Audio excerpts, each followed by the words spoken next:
آج کا دن پچھلے گزرے کئی دنوں کے مقابلے میں خاصا مصروف ٹھہرا تھا۔ کل پوری رات بے خوابی کے باعث وہ اس وقت اپنی طبیعت میں بے حد بوجھل پن محسوس کر رہا تھا۔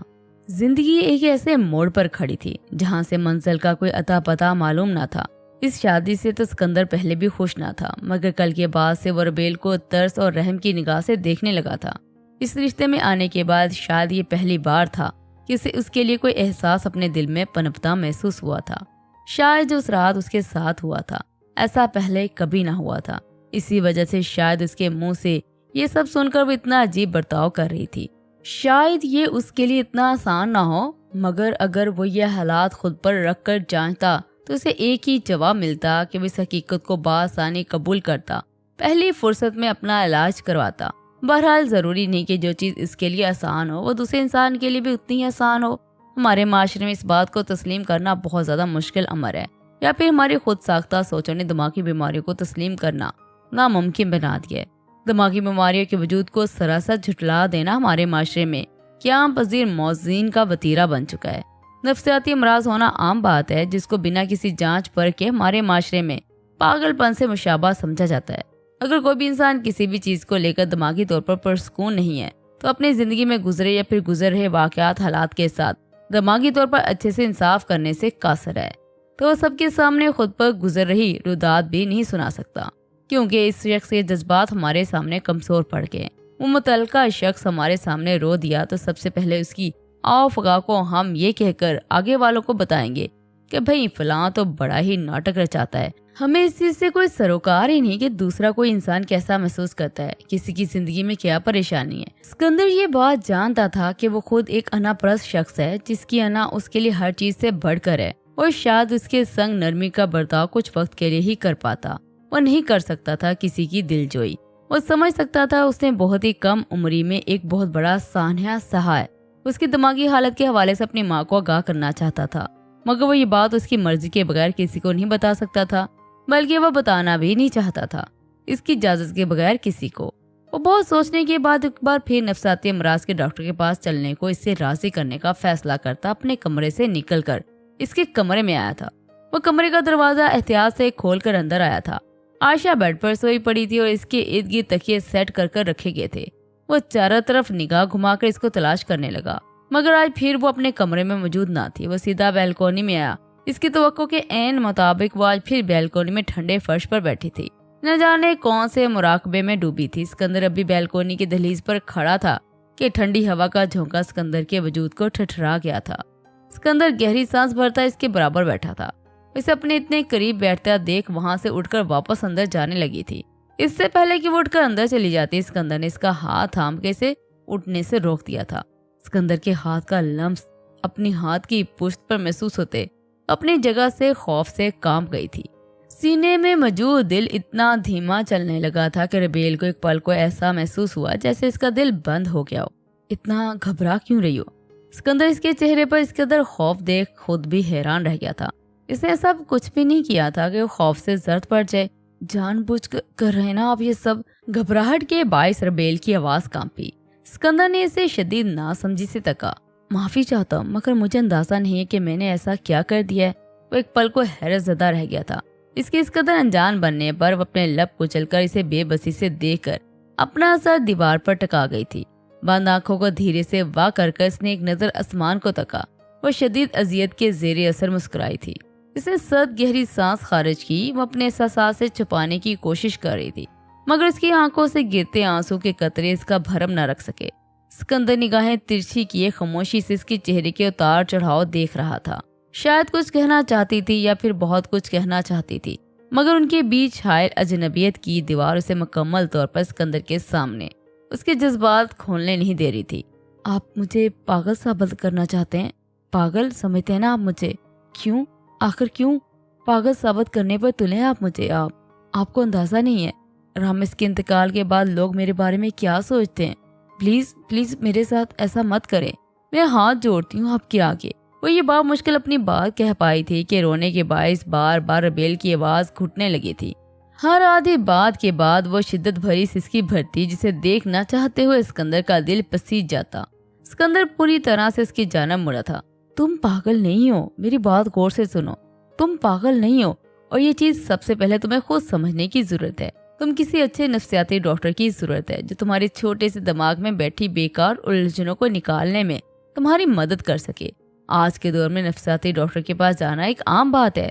देखो, तुम्हें इन सब के लिए फोर्स नहीं करूंगा, मगर इस सब में तुम्हारा ही फायदा है। अगर तुम चाहती हो कि ये बात मैं किसी को नहीं बताऊं तो मैं नहीं बताऊंगा, पर इस मसले का इलाज कराना बहुत जरूरी है। बाकी तुम्हारी मर्जी है, तुम अपनी मर्जी से फैसला ले सकती हो। सिकंदर ने रसान से तमाम माजरा इसे समझाना चाहा। फैसले लेने का हक भी इसे ही सोच कर दिया था कि वो बिना ये सोचे कि इसके साथ जुल्म हो रहा है डॉक्टर के पास जाने को राजी हो जाए। मैं नफ्सियाती नहीं हूँ और ना ही मैं पागल हूँ, वो तकरीबन चिल्लाई थी। अपना हाथ उसकी गिरफ्त से खींच कर निकाला था। हाँ, मैं मानता हूँ ना तुम नफ्सियाती हो और ना ही तुम पागल हो, मगर फिर भी तुम्हें ये बात समझने की जरूरत है कि तुम्हें डॉक्टर के पास जाना है। सिकंदर ने उसे एक बार फिर समझाना चाहा। मुझे कुछ नहीं सुनना, ना ही समझना है। मैं पागल नहीं हूँ। इस बात से आगे एक लफ्ज नहीं। मजीद वो चिल्लाकर अपनी जगह से उठी थी। इसके इस कदर शिद्दत से चिल्लाने पर सिकंदर के माथे पर शक्लों का बाजाल बिछा था, मगर इसने खुद को पुरसकून रखा था। गलत कर रही हो तुम, जुल्म ना करो अपनी जान पर। सिकंदर ने नरमी से इसका हाथ थाम कर इसे वापस बैठाना चाहा था। हाथ छोड़ो मेरा, बार बार मुझे छूने के बहाने मत ढूंढो। अब की बार वो पहले से ज्यादा शदीद चिल्लाई थी। इसके अल्फाज सिकंदर की मर्दाना आना पर बहुत बुरी तरह जाकर लगे थे। अब की बार वो खुद पर काबू नहीं रख पाया था। जो तुम्हारे दिल में आया तुम वो करो, मेरी तरफ से भाड़ में जाओ तुम। सिकंदर की बर्दाश्त महज इतनी ही थी कि वो खड़ा होता इस पर चिल्लाया था। देखा, तुम मेरे खैर ख्वाह नहीं हो, तुम मेरे दुश्मन हो, दुश्मन। इसके सीने पर दोनों हाथ रखती इसे धक्का देकर बैल्कनी से चली गई थी। इसका धक्का इस कदर जोरदार था कि वो लड़खड़ा कर रेलिंग पर पेट के बल गिरा था। सिकंदर तैश के बायस अपनी मुठ्ठियां भींच कर रह गया था। हाँ, ये बात बिल्कुल सच थी कि सिकंदर में जरा बर्दाश्त नहीं था। इसी वजह से वो इसे वापस अम्मी के पास भेज देना चाहता था, मगर वो कम अकल लड़की समझने को तैयार ही न थी। सिकंदर दंदनाता हुआ इसके कमरे में आया। वो जो फर्श पर बैठकर बेड की पांति पर सर टिकाए रो रही थी। सिकंदर ने इसे खींचकर अपने मुकाबले खड़ा किया और तकरीबन दबी आवाज में गुराया।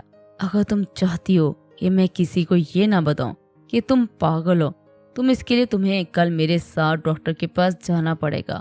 अगर तुम कल हॉस्पिटल जाने के लिए इनकार किया तो मैं सबको बता दूंगा कि तुम नफ्सियाती हो।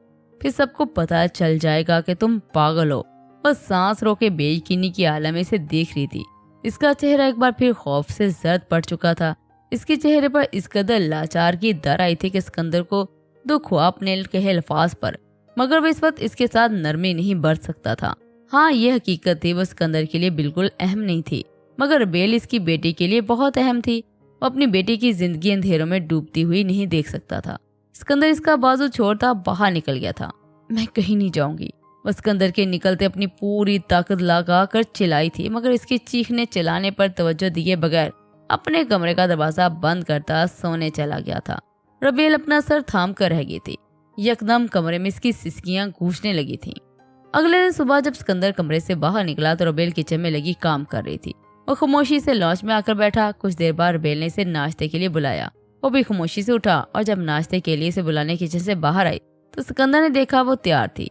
इसका मतलब ये था कि वो इसके साथ डॉक्टर के पास जाने को राजी है। इसे खुशी हुई कि रबेल इसकी बात समझ गई है। सिकंदर भी पहले से कमरे से तैयार होकर निकला था। नाश्ते की टेबल पर था। खामोश फिजा में नाश्ता किया गया। नाश्ते से फारग होकर सिकंदर ने इसे चलने का हुक्म दिया। इसके हुक्म मिलते ही रबेल खामोशी से किसी रोबोट की मानद उठी। किचन थोड़ा बहुत समेटकर आयशा को गोद में लेती इसके पीछे निकली। सिकंदर ने कार को पार्किंग से निकाला। कार जैसे ही सोसाइटी के कंपाउंड में आई, रबेल बैक डोर खोलकर बैठने ही वाली थी कि सिकंदर ने इसे टोका। शौफर नहीं हूँ तुम्हारा। इसकी बात सुनकर रबेल ने दरवाजे को जोरदार आवाज के साथ बंद किया। फ्रंट सीट पर आकर बैठी। सिकंदर ने इसे घूरा। पहली और आखिरी बार समझा रहा हूं, मेरी गाड़ी पर हाथ जरा हौला रखना। सिकंदर ने गाड़ी रिवर्स ले जाते बामुश्किल से नरमी से कहा था। मैं किसी की नौकर नहीं लगी कि हर हुक्म भिजा लाऊं। वो बिगड़े तेवर लिए सर झटक गई थी। इतना नफ्सियातीपन भी अच्छा नहीं होता। ये अल्फाज इसकी जुबान से बेसाख्ती में अदा हुए थे। नफ्सियाती हूँ, इसीलिए शायद नफ्सियातियों जैसा बर्ताव कर रही हो। शदीद रूखे अंदाज में जवाब दिया और अपना रुख खिड़की से बाहर तेजी से गुजरते मंजर की जानब मबसूल कर गई। मेरे कहने का मतलब वो नहीं था। इसे खामखाही खुजालत हुई थी। मतलब जो भी था, मैं बात समझ गई हूँ। तंजन की हती अपना सर झटक गई थी। कुछ ही देर में वो लोग अस्पताल पहुंच चुके थे। स्केटरस का अपॉइंटमेंट वो लोग पहले ही ले चुके थे। सिकंदर आयशा को लेकर बाहर बैठ गया था, इसे अंदर जाने को कहा था। वो सुस्ती से चलती डॉक्टर के कमरे में दाखिल हुई थी। उसने सरसी सी निगाह चारों तरफ घुमाई। वो कमरा मुकम्मल तौर पर सफेद रंग में ढका हुआ था। इसकी बड़ी खिड़की जिससे बाहर की रोशनी अंदर आती हुई मालूम हो रही थी। कमरे में रखा नफीस फर्नीचर इस कमरे को काफी पुरस्कून बना रहा था। सामने डॉक्टर साहिबा बैठी इसे नरम सी मुस्कान लिए देख रही थी। वो हाथ मरोड़ती धीरे से चलती हुई कुर्सी खिसकाकर इनके सामने बैठी थी। अस्सलाम वालेकुम, कैसी हो? डॉक्टर साहबा का मुस्कुराता लहजा बड़ा ही प्यारा और पुरस्कून लगा इसे। वो भी धीरे से मुस्कुराई। वालेकुम सलाम, मैं ठीक हूँ, आप कैसी हैं? मैं भी एकदम फिट, ऊपर वाले का करम है। मैं डॉक्टर सानिया। डॉक्टर ने इसकी जान अपना हाथ बढ़ाया था। मैं रबेल। इसने धीमे मगर प्यारे से लहजे में इसे जवाब दिया था। बहुत ही प्यारा नाम है, क्या करती हो आप? एक और सवाल और वही नरम और शगुफ्ता दिल को छूता अंदाज। मैं एक गृहिणी हूँ, इसने संजीदगी से जवाब दिया था। बहुत अच्छे, और इसके अलावा आपके अपने क्या मशाकल हैं? एक बार फिर प्यारा सा दोस्ताना अंदाज। और तो कोई मशाकल नहीं, रबेल ने जरा शर्मिंदगी से जवाब दिया था। भला ये क्या बात हुई कि आपका कोई मशगला नहीं है? आपको कोई हुनर या कोई ऐसा काम जो आपको करना बेहद पसंद हो? उन्होंने एक बार फिर इसको जांचा था। बहुत सोचने के याद करने के बाद इसे कुछ याद न आया जो वो किसी मशगले के तौर पर किया करती हो। आखिरकार तंग आकर इसने अपने सर को धीरे से नफी में जुम्बश दी। ठीक है, कोई बात नहीं, अगर आपका कोई मशगला नहीं है तो फिर कोई ऐसा काम जो आप करना चाहती हो, कोई ऐसा काम जिसे करने की बहुत ख्वाहिश हो मगर कभी करने का मौका ही ना मिला हो। ऐसा तो कुछ भी नहीं है, इसने एक बार फिर नाम में जवाब दिया। ऐसे कैसे हो सकता? आप जैसे दिलचस्प इंसान को कुछ करने की ख्वाहिश ना हो, ये मानने वाली बात तो नहीं है, मगर चलिए फिर भी मान लेते हैं। डॉक्टर सानिया ने हल्का सा मुस्कुरा कर कहा। डॉक्टर सानिया एक 31 साल खुश शक्ल खातून थी। रबेल को इनसे खास उनसियत का एहसास हुआ था और चंद लम्हों में इनकी कंपनी एंजॉय करने लगी थी। डॉक्टर सानिया मजीद इससे पूछने लगी कि मजीद अपने बारे में बताने लगी। आज का पूरा दिन शायद इसे जानने का था। तकरीबन 1 घंटे के बाद सेशन खत्म हुआ। डॉक्टर ने अपने असिस्टेंट को बाहर भेजकर सिकंदर को बुलाया। सिकंदर के अंदर आने के बाद डॉक्टर सानिया ने रबेल को बाहर जाने का कह दिया। वो तजज्जुब का शिकार होती सिकंदर की गोद से आयशा को लेकर बाहर निकल आई थी। वो वेटिंग एरिया में आकर बैठ गई थी। सिकंदर कोई 20 मिनट बाद बाहर आया था। रबेल इसे देखकर खड़ी हुई और खामोशी से इसके पीछे चल पड़ी। वो लोग गाड़ी में आकर बैठे तो सिकंदर ने इसे मुखातब किया। मैं तुम्हारा एडमिशन किसी ड्राइविंग स्कूल में करवाने वाला हूँ ताकि आगे से तुम्हें कहीं बाहर आना जाना हो तो खुद जाओ। सिकंदर ने संजीदगी से गा किया था। और तुम खुद देख लो, क्योंकि आज भी अस्पताल से लेट फारग होने की वजह से मुझे ऑफिस पहुंचने में देर हो जाएगी। ऐसा नहीं कि मैं तुम्हें जानबूझकर परेशान करने के लिए ऐसा कह रहा हूँ। मैं यहाँ बहुत ज्यादा मसरूफ रहता हूँ, बहुत से काम होते हैं, सब कुछ एक साथ संभालना मुश्किल है मेरे लिए। कम से कम कुछ काम तो तुम्हें संभालने पड़ेंगे। सिकंदर बहुत एहतियात से ड्राइव कर रहा था। मैं और भला ड्राइविंग नहीं, मुझे नहीं आती, ना मैं सीख सकती हूँ। मुझे बड़ा खौफ आता है, सड़क क्रॉस नहीं कर सकती मैं, और कहाँ गाड़ी चलाऊंगी? नहीं, बिल्कुल भी नहीं। रबेल ने बकायदा झुरझुरी ली थी। तुम्हारा मसले हैं ये सब, मुझे कुछ नहीं पता। तुम ड्राइविंग सीखोगी तो बस सीखोगी। सिकंदर ने 2 टोक लहजा अपनाया। सिकंदर की बात सुनकर इसके चेहरे की हवाइयां उड़ी थी। मगर मैं कैसे सीख सकती हूँ? मुझे नहीं सीखना, वैसे भी मेरे साथ आयशा होती है। आयशा के साथ आसान नहीं है, सब सोच ले। छोटे बच्चे को संभालना ही एक बहुत बड़ा काम है। इसने आयशा की आड़ में खुद को बचाना चाहा। मैंने जो कहा है वही होगा। मैं आज ही एडमिशन के लिए अप्लाई कर देता हूँ। सिकंदर ने एक एक लफ्ज मुस्तकिल अंदाज में अदा किया था। क्या जबरदस्ती है भाई, मुझे नहीं सीखनी ड्राइविंग, नहीं मतलब नहीं सीखनी, इसने आजिज आकर कहा था। ये तुम्हारी कुछ दवाइयाँ हैं, इनको वक्त पर लोगे तो जल्दी ठीक हो जाओगे इंशाल्लाह। सिकंदर ने दवाइयों का पैकेट डाइनिंग टेबल पर रखा था। दवाइयाँ? मगर डॉक्टर सानिया ने मुझसे किसी दवा का जिक्र तक नहीं किया। उन्होंने सिर्फ मुझसे इतना कहा है कि अगले 24 या 25 हफ्तों तक सेशन होंगे और मैं इसी में ठीक हो जाऊंगी। वो जो इसकी चाय टेबल पर इसके आगे रखकर वापस किचन में बर्तन धोने के इरादे से जाने लगी थी। इसकी बात सुनकर वो बकायदा इसे शक भरी निगाहों से घूरने लगी। इसकी शक भरी निगाहें खुद पर मरकूज देख वो गलत ना होने के भी अजीब सी कश्मकश का शिकार हुआ था। क्या कहना चाह रही हो तुम? मतलब तुम्हें लग रहा है कि मैं खुद से ये दवाइयाँ तुम्हारे लिए उठा कर ले आया हूँ? और यकीनन तुम ये भी सोच रही होगी ये दवाइयाँ तुम्हें फायदा पहुँचाने के लिए नहीं बल्कि तुम्हें नुकसान पहुँचाएंगी। सिकंदर ने रबेल के दिमाग में पकती फारग तरीन सोचों को अल्फाज का पहरन पहनाया था। हाँ बिल्कुल ऐसा ही है। अगर कोई दीवार डॉक्टर सानिया लिखती तो कम से कम मुझे बताती तो सही। रबेल ने बिना शर्मिंदा हुए कबूल कर लिया। सिकंदर इसे कई लम्हे इस बेयकीन भरी निगाहों लिए तकता रहा। फिर तमस्खर भरी मुस्कान इसके लबों पर आकर एकदम गायब हुई थी। اس نے اپنے ماتھے پر بکھرے بالوں پر ہاتھ پھیر کر بالوں کو پیچھے جھٹکا، اٹھ کر اس کے مقابل آیا۔ باقاعدہ اس کی آنکھوں میں آنکھیں گاڑ کر بہت ہی درست لہجے میں اپنی بات کہی تھی۔ کتنی پراپرٹی چھوڑ کر مرو گی تم؟ بتاؤ، قارون کے خزانے تمہارے نام ہے کیا؟ بھائی بھلا مجھے کیا فائدہ حاصل ہوگا تمہیں نقصان پہنچا کر؟ اس کے لہجے سے آگ ٹپک رہی تھی۔ ربیل اس کی آنکھوں اور لہجوں کا سرد پن محسوس کر کر ایک پل کو سہمی تھی، مگر پھر خود کو کمپوز کرتے اس کے مقابل ڈٹی رہی۔ فائدے کی تو بات ہی نہ کریں آپ، مجھے پاگل کر کے آپ مجھ سے پیچھا چھڑوانا چاہتے ہو۔ سب سمجھتی ہوں میں۔ اس کی بات پر سکندر کا جاندار کہکا پڑا تھا۔ ویسے تم سے پیچھا چھڑانے کے لیے مجھے اتنی محنت کرنے کی ضرورت نہیں ہے۔ تم پاگل بنو یا نہ بنو، مگر ایک بات مجھے کلیئر ہو چکی ہے کہ تم نے مجھے شاید پاگل سمجھ لی ہے۔ آپ دیکھو، کوئی پاگل انسان ہی ہوگا جو اپنی بیوی کو 3 الفاظ مار کر ذات کرنے کا اختیار رکھتا ہے، مگر پھر بھی وہ اتنا پاگل ہے کہ اپنی بیوی سے جان چھڑوانے کے لیے اس کا اتنا مہنگا علاج کروا رہا ہے، اور تو اور وہ اتنی مہنگی دواؤں پر بھی پیسہ برباد کر رہا ہے۔ Good, very good Rabail Bibi, میرا مشورہ ہے تمہیں کہ حالات کو زیادہ نہیں مگر تھوڑا سا پریکٹیکلی جاننے کی زحمت کر لیا کرو۔ مجھ پر پیسہ اوپر سے نہیں برس رہا، نہ ہی کوئی جدی پوچھتی لینڈ لارڈ ہوں۔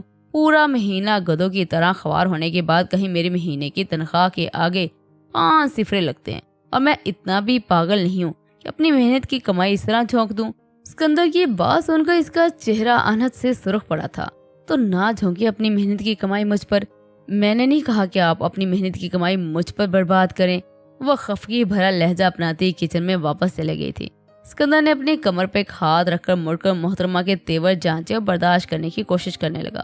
پاگل کتے نے کاٹا ہے مجھے، جو تم جیسی احسان فراموش لڑکی پر اپنا وقت اور پیسہ برباد کر رہا ہوں، اس نے بلند آواز میں جل کر کہا تھا۔ اور آخر کہا کس نے آپ کو کہ میرا علاج کروائیں؟ وہ برتن سنک میں پٹک کر اسے بلند آواز میں بولی تھی۔ سکندر لاجواب سا کئی لمحوں تک وہاں کھڑا رہا، اور پھر کافی ساتوں بعد بیت جانے کے بعد وہ کچن میں آیا تو فرش پر بیٹھی دونوں بازوں کے درمیان اپنا چہرہ چھپائے سسک رہی تھی۔ سکندر اسے سسکتا دیکھ اپنا سر تھامتا بے چینی سے چکر کاٹنے لگا۔ وہ اس کے قریب آیا، کچھ کہنے کو لب وا کیے، مگر پھر نہ جانے دل میں کون سا خیال آ سمایا جس کے زیر اثر وہ کچھ کہتے کہتے رک گیا۔ پھر ایک بوجھل مگر گہری سانس خارج کر 2 قدم چل کر اس کے قریب آیا۔ رونا بند کرو، اس نے اس قدر سنجیدگی سے کہا تھا۔ ایک پل کو سکندر کو بھی اپنا انداز بڑا ہی روبوٹک لگا تھا۔ اوکے، میں معافی چاہتا ہوں، پلیز رونا بند کرو۔ اب کی بات سکندر کے لہجے میں منت سمائی تھی۔ میں پاگل نہیں ہوں، مجھے نہیں جانا دوبارہ ڈاکٹر کے پاس، میں بالکل ٹھیک ہوں۔ وہ بغیر سر اٹھائے سسکتے ہوئے بولی تھی۔ میں بھی جانتا ہوں اور تم بھی یہ جانتی ہو کہ تم پاگل نہیں ہو۔ اب اٹھو، جاؤ، دیکھو عائشہ کمرے میں اکیلی ہے، برتن میں دھو لیتا ہوں۔ سکندر سے کسی طرح پرسکون کرنا چاہتا تھا۔ وہ کچھ کہنے کی چاہ میں اس کے مقابل آ کھڑی ہوئی تھی، مگر پھر اس کے اپنے اور درمیان ایک فاصلہ قائم کرتی اپنا رخ دیوار کی جانب موڑ کر بہت سرد لہجے میں بولی، میں اپنا کام خود کر سکتی ہوں، اور ویسے بھی عائشہ بھی سو رہی ہے۔ سکندر سر ہلاتا کچن سے باہر نکل گیا تھا۔ چائے کا کپ وہیں ڈائننگ ٹیبل پر چھوڑتا اپنے کمرے میں بند ہو گیا تھا۔ کمرے میں آ کر جب وہ بیڈ پر بیٹھا محض یہی سوچتا رہ گیا وہ کیسے خود میں اتنا برداشت لائے گا، مگر خیر جو بھی تھا برداشت تو کرنا ہی تھا۔ وہ گہری سانس لے کر اپنا سر بیڈ کی پشت پر ٹکا گیا تھا۔ وہ ڈنر کے لیے کمرے سے باہر نکلا تو عائشہ کو فیڈر پلا رہی تھی۔ اسے لانچ میں آتا دیکھ اس کی جانب سے اپنی نگاہیں پھیر گئی۔ سکندر خود کو کمپوز کرتا اس کے مقابل رکھے 1 سیٹر صوفے پر برشمان ہوا تھا۔ کھانا بن گیا ہے کیا؟ سکندر نے بڑا ہی نرم لہجہ اپنایا۔ ربیل کو سر کو دھیرے سے اس بات میں جنبش دیتی اٹھی کچن میں جا کر اس کے لیے کھانا نکال کر لائی۔ ٹیبل پر ٹرے رکھنے لگی کہ سکندر نے ٹرے اسے نیچے کارپیٹ پر رکھنے کو کہہ دیا۔ وہ بغیر کوئی تاثر دیے نیچے ٹرے رکھ کر واپس عائشہ کے پاس جا کر بیٹھی تھی۔ تم نے کھانا کھا لیا؟ سکندر کارپیٹ پر نیچے بیٹھا اور قبض سے کھانا کھانا شروع کیا۔ ہاں، جواب یکلفظی ہونے کے ساتھ ساتھ خاصا روکھا تھا۔ ہاں کیا مطلب، کھا لیا ہے یا نہیں؟ سکندر کو حقیقت سمجھ نہ آئی تھی۔ کھا لیا ہے، ربیل نے چڑ کر کہا۔ سکندر اسے چڑتا دیکھ خاموش ہو گیا تھا۔ اسے عجیب لگ رہا تھا اسے خود سے مخاطب کرنا، مگر سکیٹرسٹ کی ہدایت کے مطابق عمل کرنا بھی ضروری تھا۔ کئی لمحے کی طویل خاموشی کے بعد سکندر نے اسے ایک بار پھر مخاطب کیا تھا۔ دوا کھا لی؟ اب کی بار سکندر کے گلے سے آواز پھنسی پھنسی نکلی تھی۔ نہیں، وہی یک لفظی جواب۔ کیوں نہیں کھائی ابھی تک؟ سکندر کے لہجے میں تشویش تر آئی تھی۔ کیونکہ میرا دل نہیں کر رہا۔ اب کی بار جواب خاصا طویل تھا۔ دوا دل کی مرضی سے نہیں، ڈاکٹر کے بتائے وقت پر کھائی جاتی ہے۔ وہ رغبت سے کھانے کے ساتھ انصاف کر رہا تھا۔ اب مزید زبردستی نہیں چلے گی۔ مجھے نہیں کھانی دوا تو مطلب نہیں کھانی، वो चिढ़ चुकी थी। सिकंदर ने इसे देखकर नवाला मुंह में होने के बायस सर को शिद्दत से नफी में हिलाया था। जबरदस्ती कौन कर रहा है? मेरा काम था दवा लाकर देना, दवा का याद दिलाना। अब खाना ना खाना ये तुम्हारा मसला है। सिकंदर के लातल्लुक से लहजे को देख वो जरा चौंकी। इसे तो लगा वो इससे सख्ती करेगा दवा के मामले में, मगर इसे तो इस बात से कोई फर्क ही नहीं पड़ रहा था। वो गुस्से के बाद रुख मोड़कर बैठ गई। सिकंदर खाने से भरपूर इंसाफ कर उठा। बर्तन समेट लो, फिर नीचे चलना वॉक के लिए। वो जो वैसे ही अपना गुस्सा निकालने को बेताब थी, इसे नडरपन देखती जिद्दी अंदाज में बोली, मुझे नहीं जाना कोई वॉक शॉक करने। सिकंदर ने इसे मुड़कर एक नजर देखा था, फिर अपने आसीन फोल्ड करते बड़े ठंडे लहजे में जवाब दिया, अगर इस खुशफहमी का शिकार हो रही है कि ये वक्त तुम्हारे लिए है तो ऐसा कुछ नहीं। आशा बड़ी हो रही है, इसका बाहर निकलना इसकी नशनुमा के लिए अच्छा है। अब कल से सुबह भी तुम भी आशा को नीचे अपने साथ वॉक पर लेकर जाओगी। सिकंदर की बात पर वो बड़ी बेरुखी से गोया हुई थी। खुद ही ले जाए इसे वॉक पर, मैं लेकर नहीं जा सकती। ठीक है, फिर मेरी भोली की माँ को बता दो ताकि इसको भी पता चले आप मोहतरमा के रंग ढंग। सिकंदर ने कंधे उचकाकर बड़े आराम से सोफे पर पड़ा अपना मोबाइल उठाया था। क्या कर रहे तुम? उसके हाथ से मोबाइल देखकर घबराकर मुस्तफसर हुई थी। क्या करना चाहिए मुझे? वो मोबाइल पर से निगाह हटाकर भवें सवाली अंदाज में चुकाकर इसे तकने लगा और दांत पीस से एक झटके से आगे बढ़ी थी। इसके हाथ से मोबाइल इसने इस कदर फुर्ती और जहरियत से उचक लिया था कि सिकंदर अपनी जगह हैरत और इस्तजाब से जमा रह गया था। चल रही हो ना नीचे वॉक पर? वो शायद अपनी जुर्रतमंदी पर खुद भी हैरान और परेशान हो गई थी। इसको इस कदर घबराया देख न जाने कहाँ से एक भली भटकी मुस्कान कूद आई थी, मगर वो बिना इसकी नजरों में लाए चेहरे के जाविया पहले जैसा कर चुका था। ओके ठीक है, मोबाइल दो। सिकंदर ने संजीदगी से इसकी जानब अपनी हथेली फैलाई थी। वो सर को धीरे से नफी में सर लाकर इसका मोबाइल अपने दुपट्टे में छुपा गई थी। सिकंदर ने हैरत और नासमझी से इसे तका था। मेरे मोबाइल पर अपनी नीयत ना खराब करो, इधर दो। सिकंदर ने इसे आंखें दिखाई थी। मैं नहीं दे रही, आप अम्मी जी को कॉल करके न जाने अपनी तरफ से क्या झूठ झूठ बोल देंगे। ये बात कहते हुए इसके चेहरे पर बेहद मासूमियत दर आई थी। सिकंदर इसके चेहरे पर छाई मासूमियत देख अपना हाथ पीछे कर गया। इसके चेहरे पर से लम्हे लगाए बगैर निगाहें हटा ली। ठीक है, जल्दी करो, फिर नीचे चलें। सिकंदर पहले बाहर निकलकर खड़ा हो गया था। काफी देर वो बाहर खड़ा इंतजार करता रहा, मगर जब वो बाहर ना आई तो वो अंदर आया। आयशा लॉन्च में बैठी थी, मगर वो मोहतरमा गायब थी। सिकंदर ने पहले किचन में झांका तो वो वहां नहीं थी, फिर इसके कमरे में आया, वो वहां भी नहीं थी। इसे स्टोर से आवाजें आ रही थी। सिकंदर स्टोर रूम की जानब आया तो मोहतरमा स्टोर पर खड़ी अलमारी के ऊपर से कुछ उठाने की कोशिश में हलकान हो रही थी। क्या चाहिए मुझे बताओ, मैं उतार। अभी सिकंदर ने बोला ही था कि वह चीख कर तवाज़ुन खराब होने के बाद गिरने को थी। सिकंदर ने आगे बढ़कर इसे अपनी बाहों का सहारा दिया था। इसकी आंखें खुली तो खुद को सिकंदर की गिरफ्त में देख वो पहले ज्यादा खौफजदा हुई थी। सिकंदर इसकी हालत समझता इसे छोड़कर खुद इससे फासला कायम कर गया। गिरी नहीं हो, इट्स ओके, मुझे बताओ क्या चाहिए, मैं उठा कर दूं। सिकंदर ने इसे इस तरह खौफ के असर से निकालना चाहा।